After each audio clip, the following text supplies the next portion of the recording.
So thank you everyone for joining us this morning for our December virtual coffee and commerce. Cheers to the coffee or whatever your breakfast choice of beverage is. Today we have our coffee and commerce presented by Preferred EAP and Carolyn Lamparella. So we would ask everyone to mute their microphones, turn off your video to limit any distractions, and then at the end we will invite you to unmute and resume your video so that we can have some interactive Q&A. So in just a few minutes, Carolyn will help us learn how Carolyn and Lisa Walk, who is joining Carolyn today, will help us learn how mindfulness can help us combat holiday stress and just stress throughout the year. So if you have any questions throughout the presentation, please feel free to submit them in the chat section or wait to ask them live at the end of the Q&A. So before we dive into today's presentation, I would like to recognize Preferred EAP as today's sponsor. Thank you so much. We've got a good representation from Preferred EAP here. Carrie or Carolyn or Tyler, would y'all like to say any words on Preferred EAP and the services that you provide to the community? Yes, sure. And Carrie, you can jump in if you have anything else. But, you know, Preferred EAP, we've been, I think we are one of the oldest employee assistance programs in the Lehigh Valley, and we are part of Lehigh Valley Health Network. So we have a wealth of resources behind us. And Lehigh Valley Health Network is our largest contract, but we have contracts with employers all over the region, with municipalities. You know, we have the city of Bethlehem, the city of Allentown, we have school districts, we have manufacturing companies. You know, we serve large and small organizations. And we have a main office located in Allentown, but as most organizations are doing now, we, because of COVID, we do a lot of virtual therapy.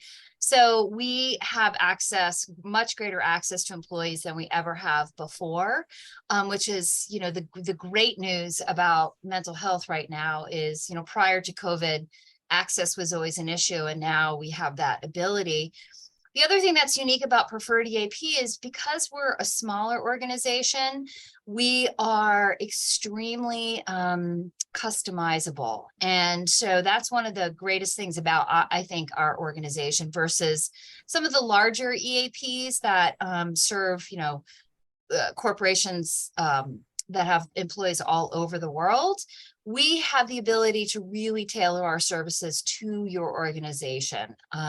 You know, we provide counseling, coaching, consultation services.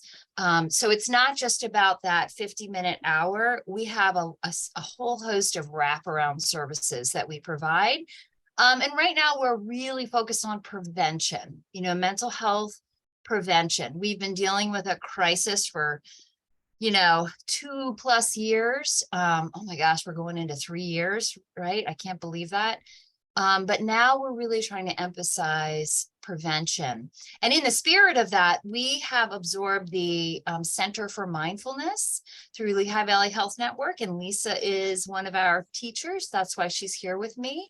And we have been really emphasizing our mindfulness programs in the spirit of prevention, you know, and building resilience. I mean, that's what we are about right now, is trying to build employee resilience, create cultures that are supportive of mental health and emotional well-being. That's a lot of what we're doing right now. Carrie, do you have anything you want to add? No, I mean, I'm on the sales side, so I just want to say Carolyn and her folks do an amazing job with these presentations, and I don't do enough mindfulness training on my own. I don't do it. I always talk about how I love it and I should do it on a regular basis, and I never do. So anytime I see a program that she's putting on or one of her folks are putting on, I have to join in, because, you know, I don't want to just do that during the holiday season. I'd like to relax a little. So yes, yeah. And so what are we talking about today? We're talking about mindfulness and how that can help with holiday stress. And Lisa, I'll give you a second to introduce yourself. Lisa is going to kick us off this morning with a mindfulness exercise just to kind of bring us all into the present moment and get us ready for the day. So Lisa, I'll turn it over to you now and you can introduce yourself and get us started. You're on mute. I just pressed the button, it didn't go on, but it'd be a good thing if you could hear what I'm saying. That would help. Yeah. So as Carolyn said, my name is Lisa, and I'm one of the teachers at the Center for Mindfulness. And so I'm glad to be here with you today. So I think what we'll start off with is an arriving meditation. I usually, before anything that we teach, I usually do that because we're all coming from different, maybe we just rush to get in here to start the meeting, and we never know what is happening before we step into a room. And sometimes what happens is our physical body is there, but our mind does not follow. So let's bring those two together. And it's nothing special you need to do or nothing special you need to experience. Just to let the meditation unfold for you, however that is. And if you maybe have your feet crossed, maybe you want to uncross them and feel them grounded on the floor. Just sitting in an upright and comfortable position. You can rest your hands in your lap. And if it's comfortable for you to close your eyes, you can do so if it helps you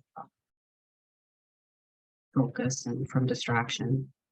And if not, you can just rest your eyes somewhere in front of you that is stable. So just begin by perhaps bringing your attention to the body. Just noticing perhaps the position that you're in, the weight of the body against the chair, where you're seated, and just noticing what is it like to be in a body this morning. Many times in a day, we're just rushing through the day on automatic pilot. We don't even realize that we're carrying a body around with us.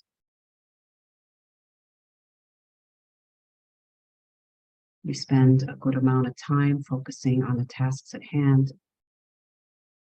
and we don't notice if perhaps we're experiencing some anxiety or we're just moving right through everything without noticing. I'm just going to quiet down for a moment.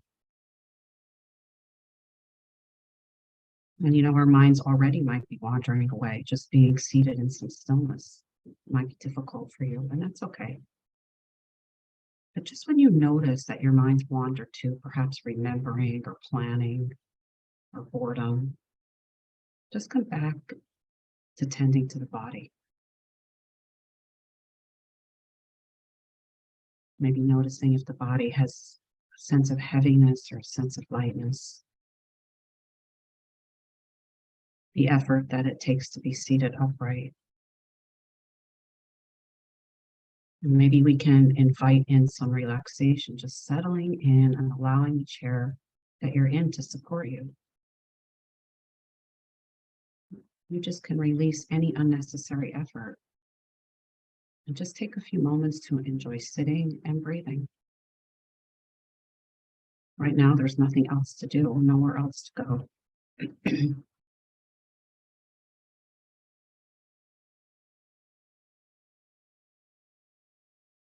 Maybe you're noticing the temperature in the room on your skin, the contact of your legs against the chair, your feet on the floor. You can do a scan of the body too, from the top of your head, moving down through the face and just relaxing the jaw, letting the tongue fall away from the roof of your mouth, letting the shoulders relax down and back, letting your hands soften in your lap, down through the legs, down to the bottom of your feet. And giving yourself this time to just allow the body to be seated with ease.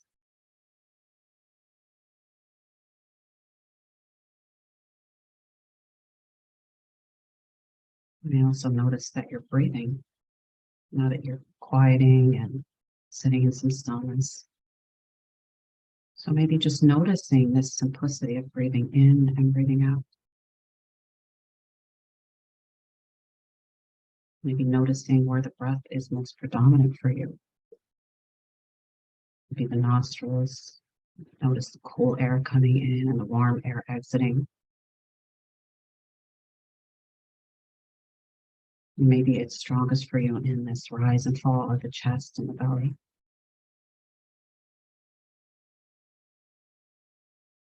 And all of these places that we just mentioned could be anchors, places of rest when the mind wanders away. We notice that and we say, oh, there I go, thinking, planning.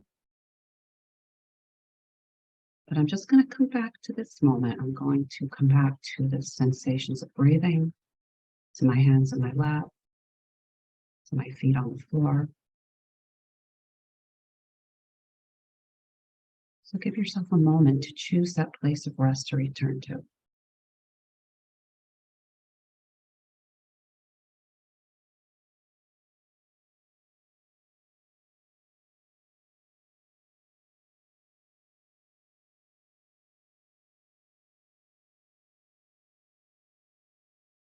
And as we settle down the body and the mind just a bit, maybe now just checking in with your mood right now. How is it for you in this moment?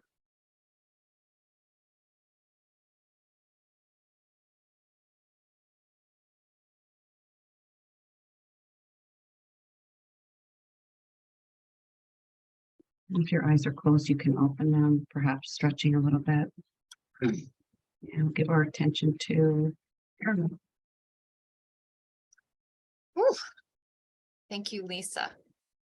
That's always so helpful because whenever you walk into a meeting, a new event, it is so important to just get ourselves grounded and focus. It's so easy to let your mind wander. So I appreciate that so much. So Tyler is going to be running the presentation for me. So Tyler, if you want to move forward, this is a Mentimeter presentation. So, my hope was to begin by just checking in with everybody to see where you are. And if you've never done Mentimeter before, you can either go to menti.com on your phone, or you can scan the QR code and it will take you right there. And Tyler, and you can help guide us. I believe they just enter the code and that will bring you right to the presentation, because I just have a few questions that I want to ask just to kind of check in and see how everybody is doing. There aren't a ton of us on the call, but it's helpful just to know where everyone is right now. Tyler, do you have any additional instructions for us about? No, it looks like we have a few folks joining already. I see people clicking that heart button. It looks like 5 have hopped on already. Okay, good. Yeah, and the QR code, the code at the top will remain there when anytime there's a question on the screen. So should anyone join later or if we advance now, you'll be able to still view that code and get in later. Okay, so let's go to the first question. Which hopefully is a little better now that Lisa has helped us. I'm just curious about how would you rate your current stress level? Ooh, this is good, not stressed at all. Some people very stressed. Yeah. Somewhat stressed. Yeah. I think that's expected. The range, it depends on, what you have on tap today and maybe where you are with your holiday planning. So let's move to the next question. What is your greatest source of holiday stress? Financial obligations, time constraints, relational issues, losses, absence of loved ones? Yeah. Yes. Financial. Yeah, I think that's very normal. When it comes to holiday stress, one of the reasons it is so stressful is because we've added so much to our already very, very busy plate, right? And so this is what creates that overload for us, because we've just added more output, more output, more output, more tasks, more expectations. And so that is a major cause of holiday stress. We can move to the next question. Thank you for participating, everybody. What do you do to manage holiday stress? Do you plan ahead, make lists, follow a budget, set gift limits, look for sales, set boundaries, say no when needed? Oh no, I have no effective strategies. Okay, well, hopefully you will after today. Oh, look at that. Look at the range. This is, yeah. Make lists. Yes, I love that. Plan ahead, make lists, follow a budget. Right. So, I mean, the reason I thought this was an important slide is because, you know, we do often have strategies already when our stress load has increased. You know, we are resilient people, right? And so we do have strategies. And sometimes it is a matter of just slowing down and reflecting on what are those strategies, and making a commitment to ourselves to implement those strategies. You can move to the next question. I think this is our last question. So I'm just curious, in general, like the general stresses in your life, what do you do to take care of yourself, to handle your stress? Spend time with family, exercise, take a day off. We have one meditator. Maybe that's Lisa. Maybe that was her answering that. Yeah. Spending time with family and friends. I just want to emphasize that for a moment, because connection is one of the pillars of resilience, right? And that is something that we all struggled with during COVID. And again, one of the upsides of COVID, I think, is that it has helped us appreciate our loved ones even more and those connections. And so I'm happy to see that that is a strategy that folks are using. Okay, so let's move on. Thank you. So I like to start these presentations with just kind of a reminder about how stress works, right? Because stress really gets a bad rap, right? We think when we talk about stress, it's usually in some sort of negative context. However, stress is a necessary part of life, right? Without stress, we'd be dead, right? So stress is what gets us going. It motivates us. It energizes us. And it operates in this system. So we have two systems, the sympathetic nervous system and the parasympathetic. Just to simplify, I refer to the sympathetic nervous system as the on switch and the parasympathetic as the off switch, right? The sympathetic nervous system is what is most active when we are experiencing sort of those traditional symptoms of stress, you know, the rapid heart rate, you know, maybe you're having some body aches, maybe your digestion isn't quite working, right? Some of those things that we often associate with stress, that is the sympathetic nervous system at work. The parasympathetic nervous system is the off switch. You know, that's what kicks in when the stressful event is over and we're moving into recovery. That's the system that gets activated. And for many of us, the reason stress becomes negative is because we spend so much more time in the output, in the sympathetic nervous system, and not enough time in the recovery system. You can move to the next slide. So when I first started teaching about stress, I read a book called Why Zebras Don't Get Ulcers, right? It's written by Robert Sapolsky. He's a psychologist who studies the stress response in animals and compares it to the way humans experience stress. And as you can see from this slide, here are some zebras being stalked by a lion. Terrifying experience, if you can imagine that happening to yourself. You can imagine what's going on in their body, right? Whoop, we moved a little too fast, but you can imagine what's happening in their body, right? They're experiencing this agitation, right? The sympathetic nervous system is highly activated. Their gaze is locked in on that stress. You know, we've all had that experience. Maybe you've had the experience of standing up in front of a group of people and they're all staring at you and you're presenting and you find yourself just sort of hyper focused, right? That's the sympathetic nervous system preparing us for, now you can move to the next slide. What is that preparing us to do? To move, right? The stress response system is designed to get us moving, acting, performing some action. It's an agitation that occurs in our body to help us deal with the stressor. And, you know, with zebras, you know, they run, right? They're dealing with this stressful event. Their body is primed for action. That's what our stress response system does. And now they're taking action, right? Unfortunately, for humans, we don't always have that option, right? We're dealing with stressful events day in, day out, and we don't always have the ability to just take some sort of physical action, right? And so what do we do sometimes in response to the stress is we might verbalize things. We might say things that we don't really mean to say, and we wish we could pull back and take those things back because we are dealing with that agitation, that buildup of energy in our body, right? So what happens next with the zebras? You can move to the next slide. Here they are. The stressful event is over, right? The lion is gone. They're hanging out by the stream. Parasympathetic nervous system kicks in. Their body is in recovery, right? Can you imagine, like, these zebras are not obsessing about the lion. They're not reliving the event over and over again. They're not beating themselves up for having been confronted by the lion, right?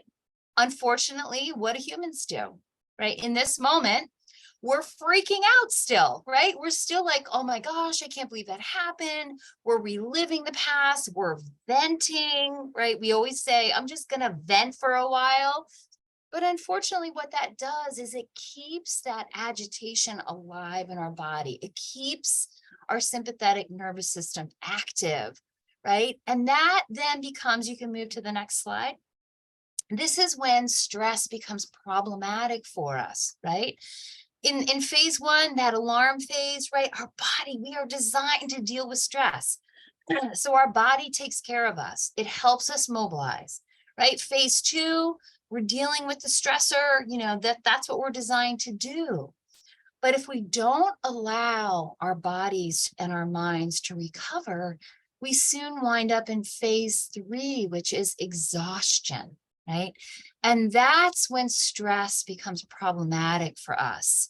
When we don't allow our body to do what it is designed to do, activate, deal with the stressor, recover, right? When we keep that stress alive, that's when we start to experience those chronic ill effects of stress. You can move to the next slide. And so, you know, during COVID, we got so many calls about, oh my gosh, my people are burned out. They're so overwhelmed. Like, what are we going to do? How can we help them? Right? And so much of our focus often when it comes to stress is we're focused kind of externally, right? We're thinking of the stressors. We're thinking about, well, how do I make sure the lion never comes back?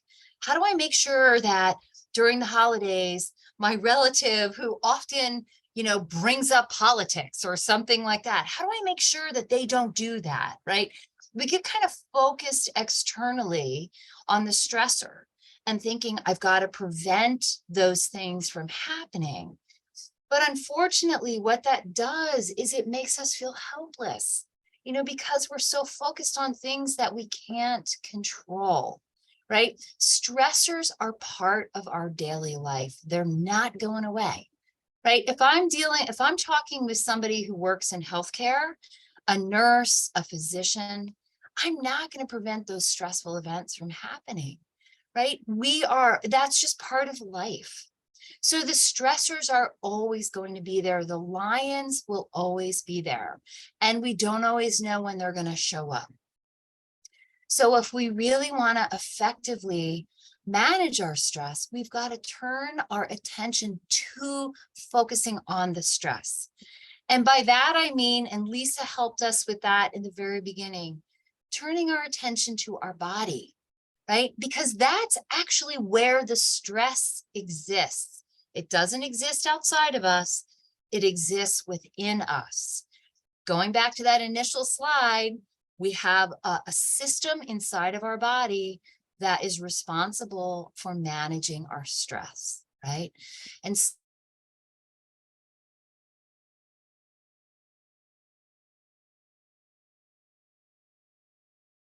have strategies to deal with stress, and those things are good, right? Because it helps to create some boundaries, but ultimately we have to be able to manage our internal reaction to stress. You can move to the next slide. It's sort of like, I like to talk about, it's like going from portrait view. When you're on your phone and you're kind of locked in on something, your gaze is, you're hyper focused, that actually activates your sympathetic nervous system. Panoramic view is like the feeling you get when you're sitting on the beach and you're gazing off into the distance, right? And your eyes aren't locked in on anything. You can actually have that experience right now. Like if you're staring at the computer, if you just shift your gaze for a moment, and maybe if you're near a window and you gaze outside for a moment and you just let your eyes relax, you've now activated your parasympathetic nervous system, right? It's just a simple strategy, for changing what is happening within your body. So that is what I want to focus on, is how do we make that part of our daily life, right? There's a gentleman, his name is Andrew Huberman, who studies the stress response. He's from Stanford University. And he, one of the things he does is he studies professions like surgeons, the military, people who have professions where they are required to kind of maintain that hyper focus all day long. And he's looking at who are the individuals that are the most resilient. And it's not the ones who have, the ability to take these long breaks, right? Like often when we think about managing our stress, we think I'm taking a day off, right? And that's good. Those are those macro recoveries. But what he finds is those that are the most resilient weave in micro recoveries throughout their day.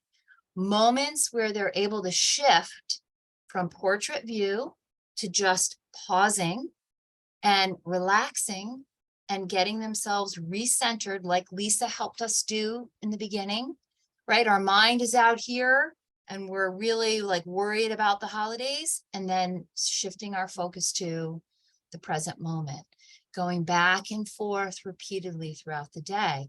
Because each time we do that, we get that little hit of dopamine, and the dopamine kind of down regulates the stress hormones and allows us more energy to keep going, right? So these little micro recoveries are really, really important, and they do work. You can move to the next slide. And the best way for us, Lisa is going to talk to us about mindfulness, which is an incredibly helpful strategy. But to begin to get ourselves prepared for that meditation, I find it helpful to begin with our breath, right? Because our breath is our first warning signal about our stress. When we are experiencing stress, we have that tendency to over breathe, right? We're breathing rapidly. We're taking in a lot of oxygen, and we're actually over oxygenating our body. And so I want to teach you two strategies that you can use anytime, anywhere. The first one is the physiological sigh. And this is really, really interesting because, again, Andrew Huberman, his lab is actually studying this particular type of breath. And it's something that we have a tendency to do automatically. If you have pets, I actually have a dog sleeping behind me, and every once in a while you can hear them engage in this physiological sigh as a way of just down regulating their stress hormones. And what it looks like, and we can all try this together. It's a double inhale. So you're inhaling followed by a long exhale. It's a double inhale, followed by a long exhale.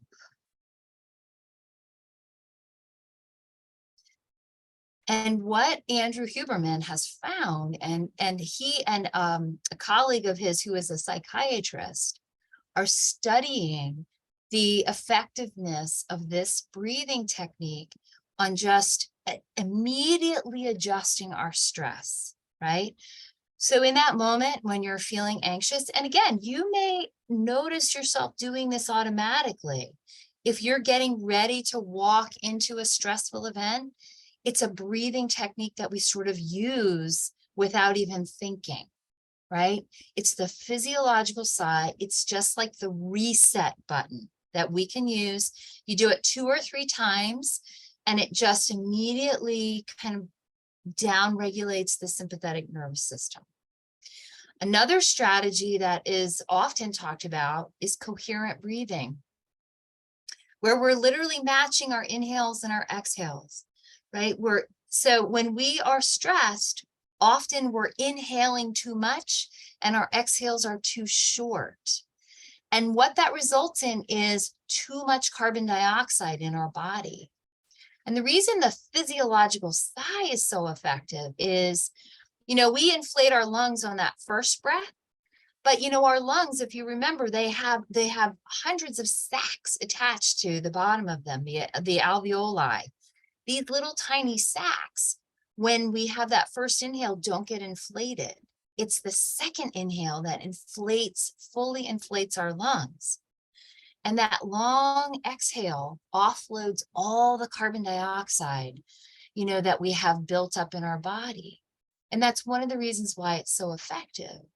Coherent breathing does something similar, where it matches our inhales to our exhales. And I love this breathing app. If you look it up on your phone, it's like a circle. I know many people who have the Apple Watches. They tell me they have something like this, a circle that expands and contracts into the cadence that you decide, counting 5 out and 5 in, right? And it helps us to match our sympathetic nervous system and our parasympathetic, so that our exhales are matching our inhales. You can move to the next slide.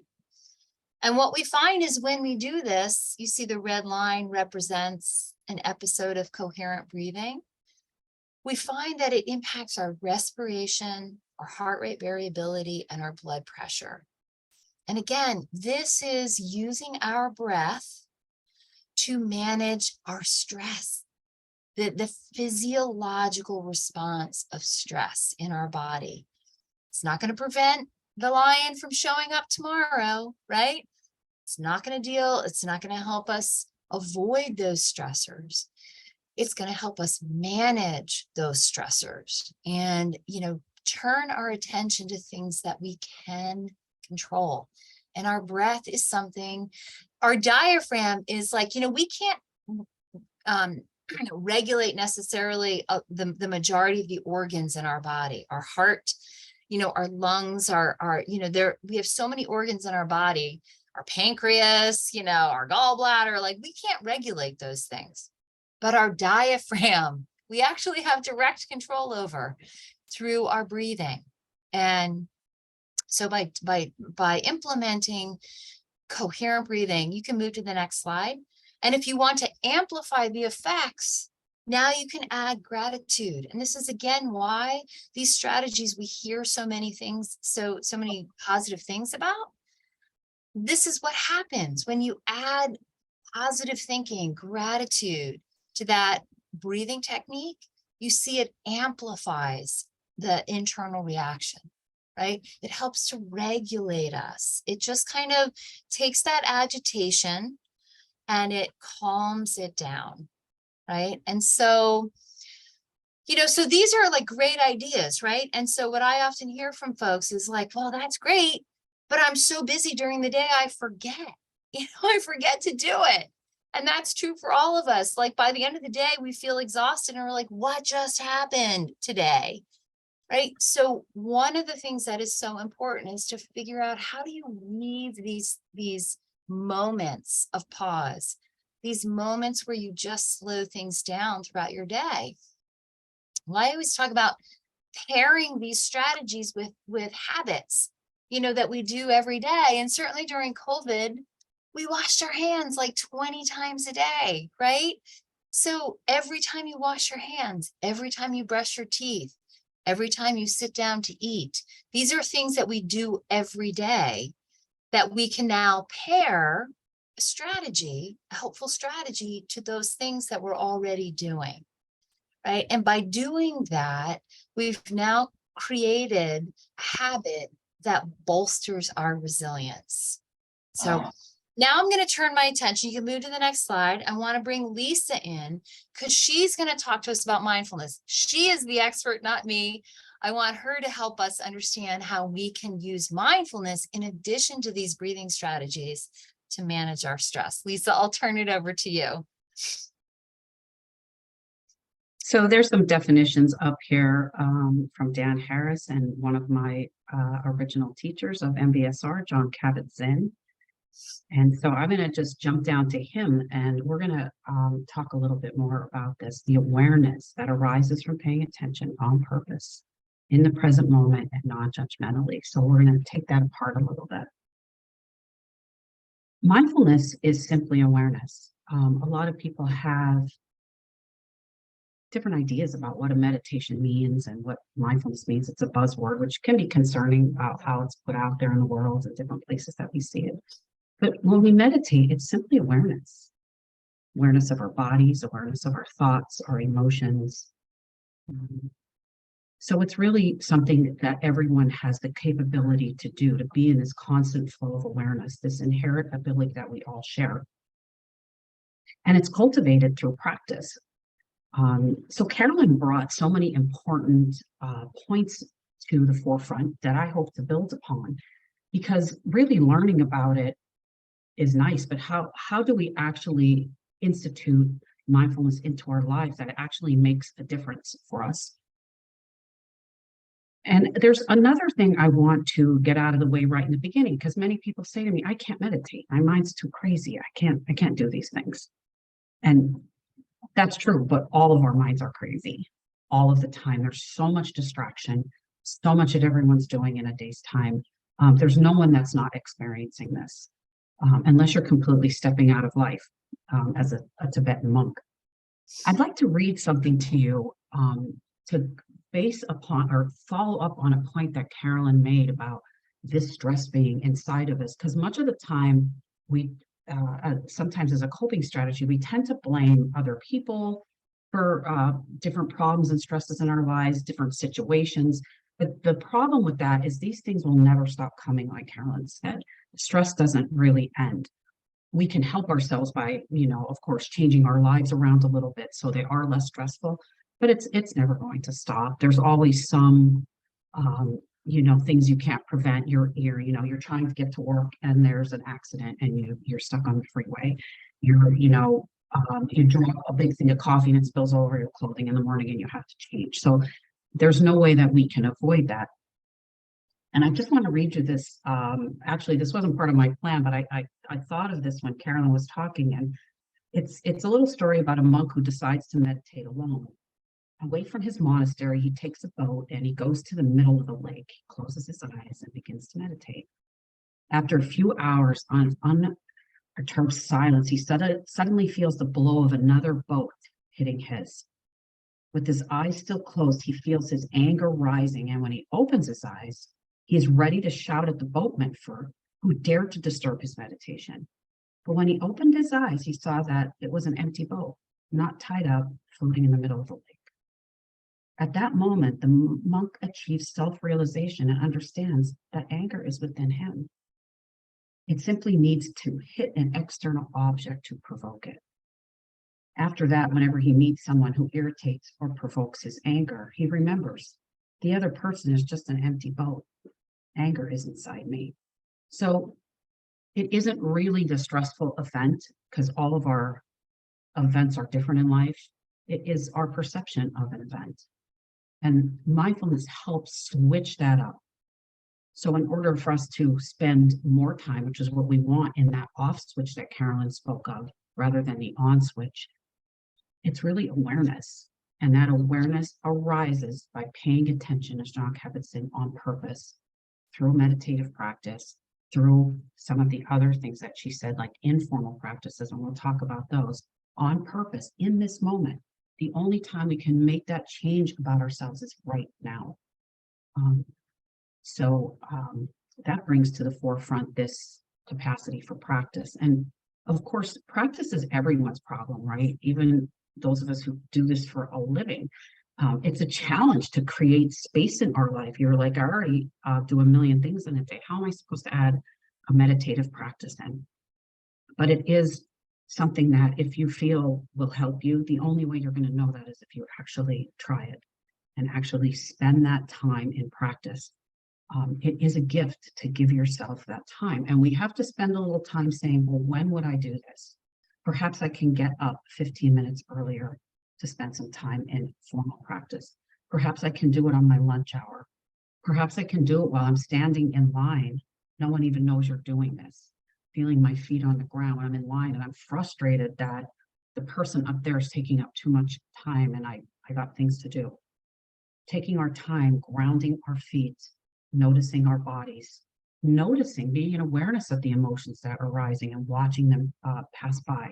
So there is time in your life. It just has to be thought about it a little bit. And interestingly, people note that when I take this time to settle my mind and to settle my body, I notice more spaciousness in my life because perhaps there's more clarity as well. And for those of you who think that, oh, well, again, this mindfulness is something that I'm not sure that I can do, is you've already experienced moments of mindfulness in your life.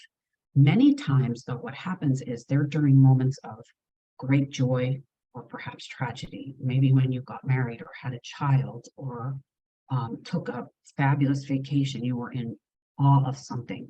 Or you were given a diagnosis, or someone you love was given a diagnosis, and you remember those moments very vividly because you were very focused and you were very in attention of those moments. And you remember the words that were said and the environment that you were in. But I want to say we don't have to wait for something tragic to happen, or we don't have to wait for, I'm getting this awesome vacation in July. Because what about everything that happens between now and then? Most of our lives are ordinary moments. And we don't have to wait for a big moment to be in joy of something or to notice something. It just takes practice. So what we'll talk about next is this practice of formal and informal practice. What you did this morning, even though it was very short, maybe 6 minutes, was considered a formal meditation. So a formal meditation does particular things to our brain, and this involves setting a specific block of time. So I'm going to set a time that I'm going to do a meditative practice, whether it be first thing in the morning or first thing before dinner. And it doesn't have to be a seated meditation that we did. It could be a lying down body scan. It could be a moving meditation. In other words, you can, when you wake up in the morning, you can just do sun salutations where you breathe in and breathe out, move the body up and down. We can do mindful movement. That is also considered mindful yoga, or walking meditation. So these are all practices that we can do to set aside a formal practice. The other thing that we can do is informal practice, and that is probably just as important. It's the direct opposite of multitasking. So what Carolyn talked about, I'm also a registered dietitian for 30 years and I teach mindful eating. So we have to eat 2 or 3 times a day. So taking the time to step away from distraction, put our phone down, the newspaper, the television, pay attention to our food, the taste, the texture. Are we even hungry when we're sitting down to eat? Do we like the taste of what we're eating, or are we eating it? I'm a dietitian who does not tell you what to eat.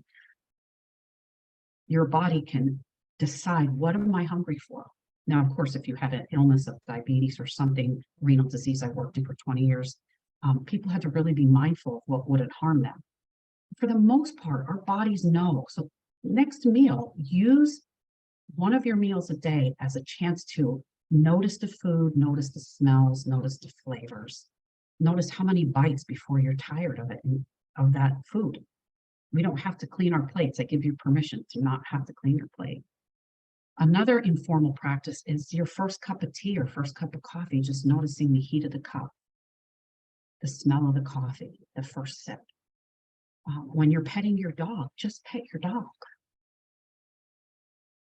When you're brushing your teeth, just brush your teeth. Notice the toothpaste and the water running. And in the shower, instead of taking your entire team with you in the shower because you're thinking about everything that was being talked about, step into the shower, notice the hot water on your body, the soap in your hands. These are all moments that we do every single day that we can help ourselves change up our brain a little bit. I know we don't have much time left. There's many of those. We're going to send you also some information along that you could have something, that you can look at for some of these practices. But one of the last things I want to say is consistency is really the key. There is a great amount of literature on the brain, the gray matter of the brain, structure of the brain actually changing with meditative practice. And it can happen in as little as 8 weeks. If you look up one of the curriculums that we teach at Lehigh Valley Health System, it's called Mindfulness-Based Stress Reduction, or MBSR. You will find 40 years of literature. It's a wonderful way to get yourself in an intense way over several weeks to be in the habit of practice. And one of the latest studies is they did 8 weeks of MBSR. It's in the Journal of Psychiatry right now, if you want to look that up, versus taking Lexapro, and the outcome is exactly the same. That's pretty amazing. We're as teachers, we're super happy about what they're finding using a drug, using an intense meditative practice over a period of time. So I'd rather see you do 5 or 10 minutes of meditation at some point in your day than, oh, I have Saturday to do 15 minutes or 30 minutes. So it's consistency. Do it for 8 weeks and notice what happens when you do a little practice every single day. And then let me know what happened after that amount of time. So we want to turn that off switch on a little bit more. And we also want to have more clarity and spaciousness in our life as much as possible. I know we're running out of time, so I wanted to leave some room, Carolyn, I wanted to leave some room for any questions that you have, questions about the programs that we offer. Heather, you can move to the next slide just to show. And I don't know, Lisa, did you want to close with a practice? Do you have a brief practice for us? So Sure, we could do that. okay. We do have the link to our mindfulness based stress reduction programs. We have the 8-week class, but we also have a 6-week class that is an abbreviated called Growing Resilience Through Mindfulness. But we also do something called Mindfulness on the Spot, which is just a very brief, 45-minute mindfulness introduction to mindfulness, where you get some kind of an overview, but you also get some brief practices. So there's a lot that we offer. And again, one of the great things about Preferred EAP is we're able to customize for organizations. For example, we had an organization recently ask us they're doing a wellness week and they want us on site just to, do 30 minutes with their folks, just to give them an introduction to mindfulness. That's what we're doing, right? So that's what works for them. That's how we're going to do it. So that's one of the greatest blessings, I think, about our organization. And I have such amazing teachers like Lisa. But does anybody have any questions? Because I would really love for Lisa to be able to close us out with a mindfulness exercise. But if there are questions, please feel free to ask. So we're able to go in and utilize these programs through the website.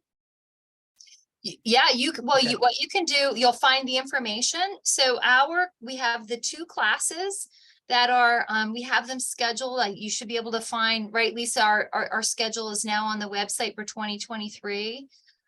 You'll see information about our classes, but if you have a desire to schedule a brief like mindfulness on the spot, all you have to do is reach out to us. And whether or not you're contracted with us, it doesn't matter. I mean, we offer these to any organization. Oh, okay, that's Yeah. what I was trying to get at. That's Yeah. great.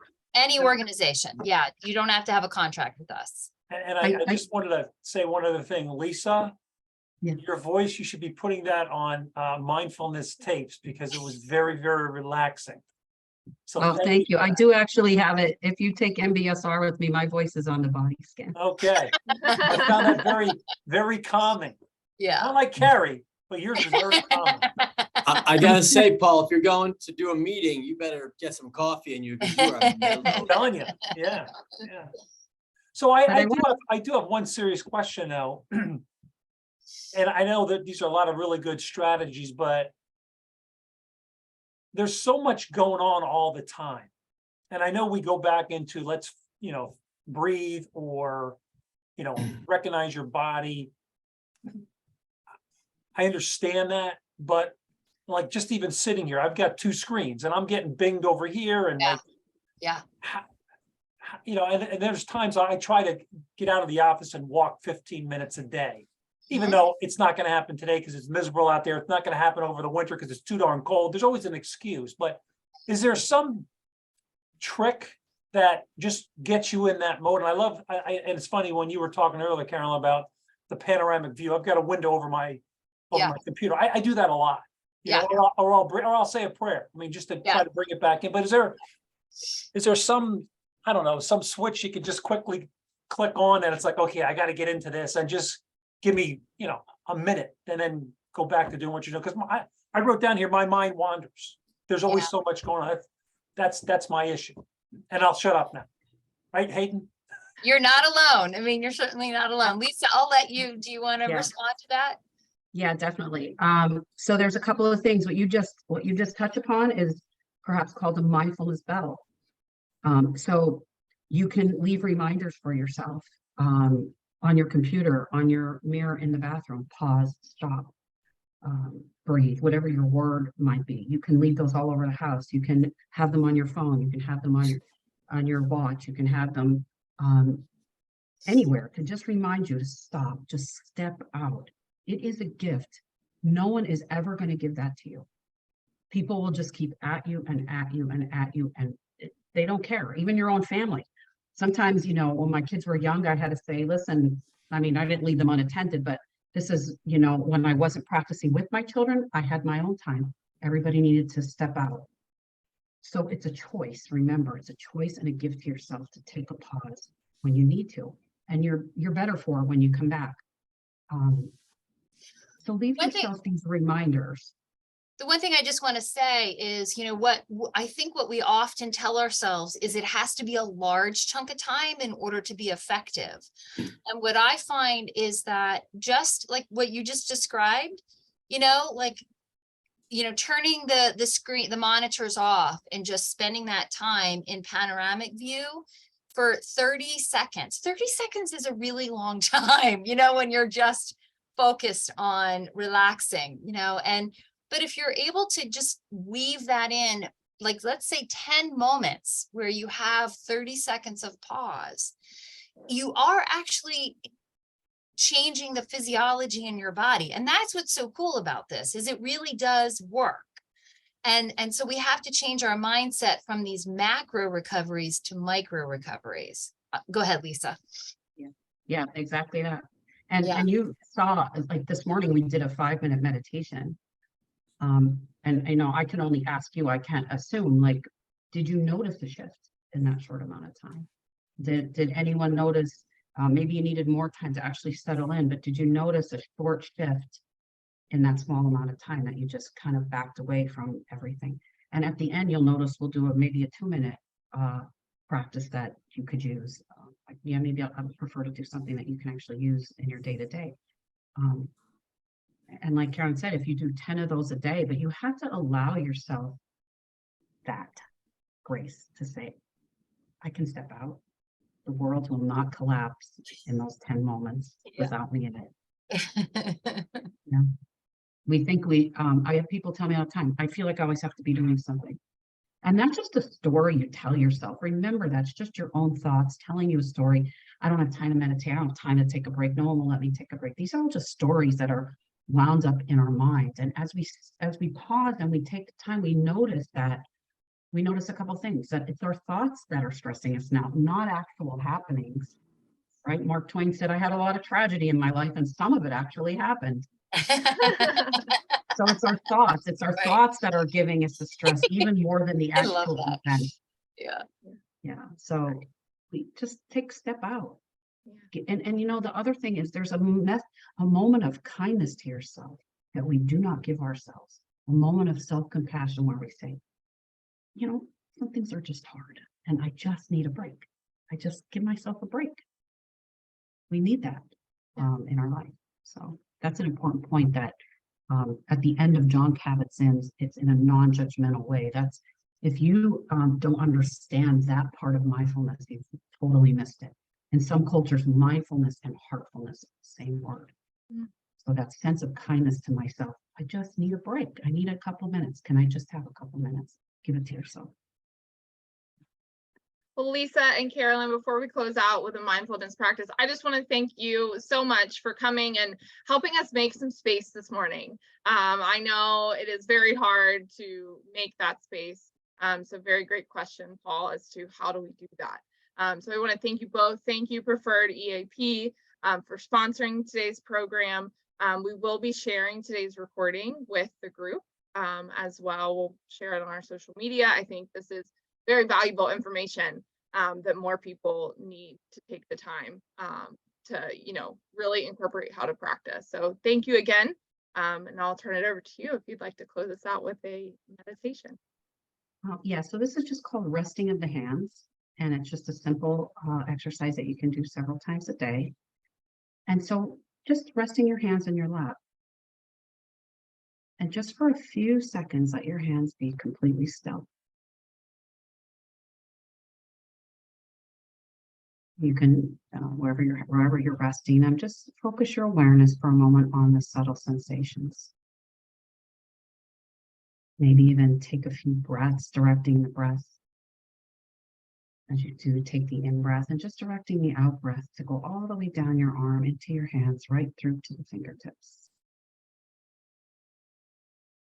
So our hands are very busy every day, and this may be even a way to evaluate our mental ease or our mental discomfort. Some of the anxieties that we notice in a day sometimes show up in our hands as we wring our hands, or we pick at our nails, or we crack our knuckles, or we grip the steering wheel when we're driving. So just notice this unconscious habit in our hands. Notice where you're holding on too tightly. And when you notice that, you can just say, oh, I can release this, and just relax the hands.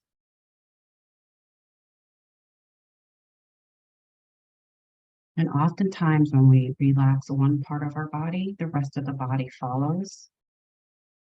And the mind follows too. They're not separate from one another, the mind and the body. When we settle the mind, the body will follow. When we settle the body, the mind.